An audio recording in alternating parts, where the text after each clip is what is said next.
Assalamualaikum warahmatullahi wabarakatuh. Hai para pembelajar. Teman-teman, di video kali ini kita akan bahas tentang sukses mengajar di kelas kampus ya. Nah, teman-teman semuanya ada 5 cara ya, 5 standar yang harus teman-teman coba renungkan. Dan ini juga teman-teman bisa praktekkan pada saat di sekolah ya, bagi yang masih siswa atau yang masih mahasiswa bisa mempraktekkan di kampus. Apa itu? Yang pertama adalah rencanakan rencanakan pembelajaran kita. Saya di sini ya, ketika saat mengajar saya rencanakan pembelajaran itu. Jadi saya sudah skemakan bagaimana cara saya waktu di kelas. Nah, persiapan materi juga, persiapan metode pembelajaran ya. Persiapkan juga berkas-berkas tertulis, misalkan absensi, presensi, kehadiran ya. Terus PowerPoint, misalkan kalau pakai PowerPoint. Lalu laptop dipersiapkan. Jadi ketika kita sebelum masuk kelas atau sebelum memulai pembelajaran, kita ini memang udah matang perencanaan kita. Jadi bahasanya seperti ini ya. Naik tanpa persiapan, turun tanpa penghormatan. Artinya apa? Itu sebuah istilah bahwa kalau kita tidak persiapan pada saat kita menyampaikan pembelajaran, materi pelajaran, bisa jadi kita akan gagal dalam menyampaikan hal itu. Nah, makanya perlu memperhatikan pada saat perencanaan yang baik. Jadi bukan hal yang mudah pada saat mengajar menyampaikan materi itu. Maka perlu perencanaan. Nah, segala sesuatu perlu plan, perlu perencanaan. Sehingga kita bisa sebagai patokan ya, oh seperti ini yang harus saya lakukan nih, harus ini, setelah ini. Jadi ada sebuah runutan. Makanya ada RPP ya, rencana pembelajaran, ada RVS, rencana pembelajaran semester ya, silabus. Ada sebuah perencanaan ya. Dan juga pribadi kita bagaimana melaksanakan itu juga udah diskemakan nih, jam sekian, menit sekian ke sekian. Udah sampai kalau perlu ditulis tuh, menit sekian sampai sekian adalah membuka pelajaran, menit sekian adalah menanyakan ke mahasiswa, menit sekian adalah menanyakan ke peserta, minta pendapat mereka, tanyain mereka ya, terus sampaikan jawaban. Nah, kalau perlu diskemakan, jadi punya skema yang baik. Itu ya yang pertama. Yang kedua adalah kuasai materi ajar. Ya, tentu penguasaan materi itu penting, sebab nanti kita ini sebagai subjek, pada saat menjadi subjek kita menyampaikan materi itu ya, sampaikan materinya sesuai dengan yang kita ajarkan, atau teman-teman yang menyampaikan makalah presentasi tugasnya, kuasai materi itu dengan baik. Yang selanjutnya, karena nanti akan ada pertanyaan, bisa jadi dari mahasiswa kita atau dari audiens ya, teman-teman lain ya, teman-teman kita pada saat kuliah ada pertanyaan, kita udah bisa menjawab nih, mereka rekam. Bukan seperti ini ya, saya melihat kecenderungan pada saat di kelas itu ya, nggak tahu ya sekarang ya.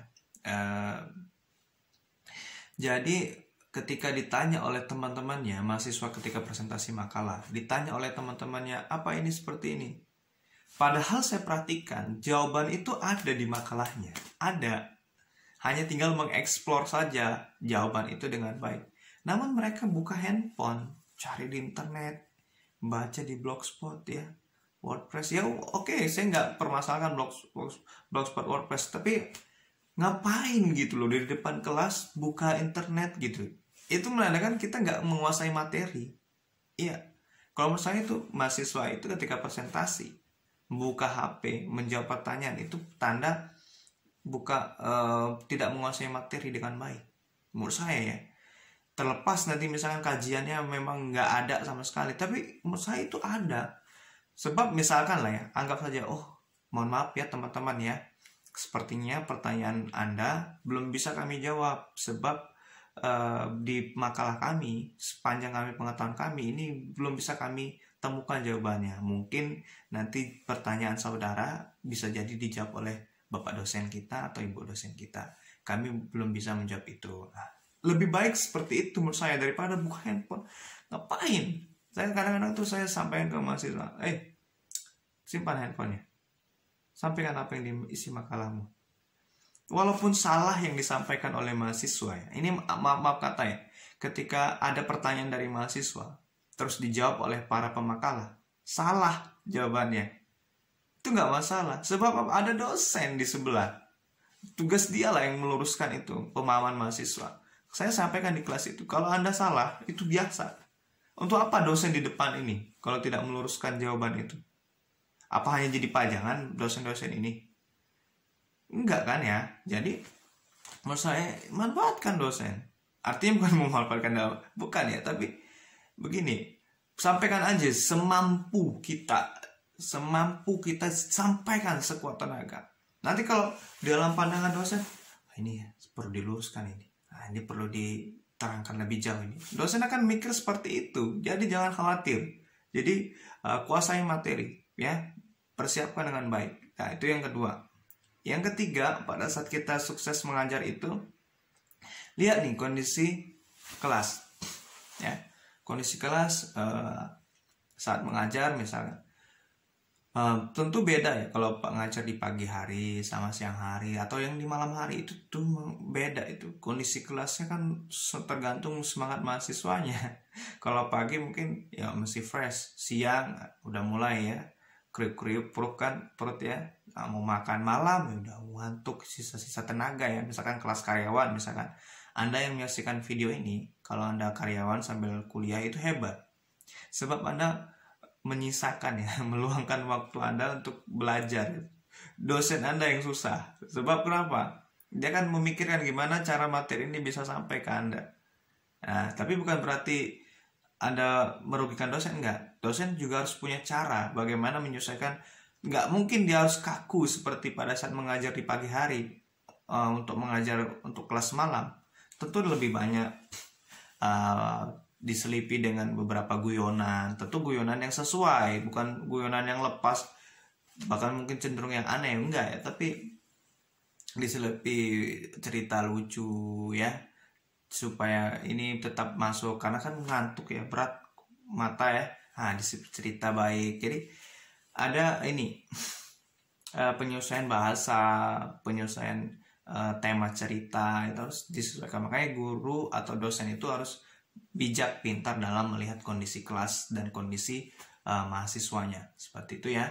Itu yang ketiga.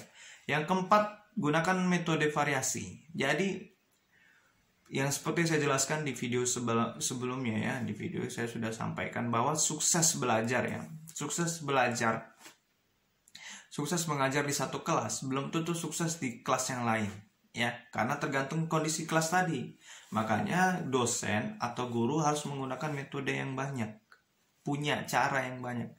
Saya pribadi itu menggunakan metode yang beragam. Misalkan di pagi hari saya masih pakai metode ceramah nih, tapi kalau di siang hari enggak. Misalkan saya gunakan metode yang lain ya, metode yang misalkan diskusi.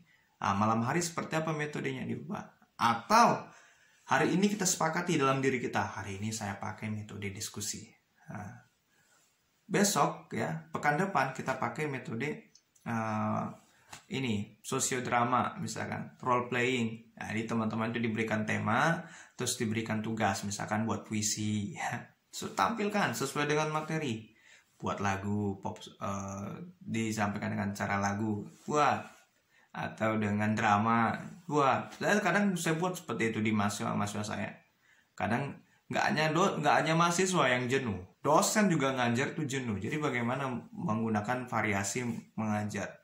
Kalau hanya itu saja ya, nggak hanya mahasiswa yang jenuh. Saya sampaikan, nggak hanya mahasiswa yang jenuh, tapi dosen juga jenuh. Terkecuali dosennya memang nggak mau eksplorasi, itu wallahu alam ya, kita nggak bahas itu ya teman-teman ya. Itu yang keempat. Yang kelima ya, yang kelima ini adalah mengulang ya. Jadi tentu kesuksesan itu kan nggak mudah diraih seperti Anda masak mie instan ya langsung jadi, nggak. Tapi kesuksesan mengajar itu diulang terus. Hari ini mungkin belum berhasil, mungkin besok mungkin berhasil, mungkin lusa. Hari ini perkiraan kita baru mencapai 50% misalkan, menjadi 50%. Mungkin besok kita tingkatkan lagi jadi 70% ya. Kadang turun lagi udah 80%, bisa di 60%, tergantung kesuksesan kita untuk ini ya, mencoba kita, tujuan kita untuk sukses seperti apa. Makanya teman-teman semuanya perlu melakukan pengulangan ya. Kita niatkan hari ini harus lebih baik mengajarnya daripada hari kemarin ya.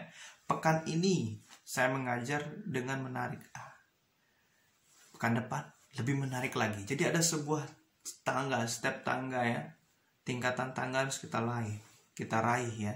Karena memang mengajar itu bukan perkara mudah teman-teman semuanya, karena kita berurusan dengan orang lain.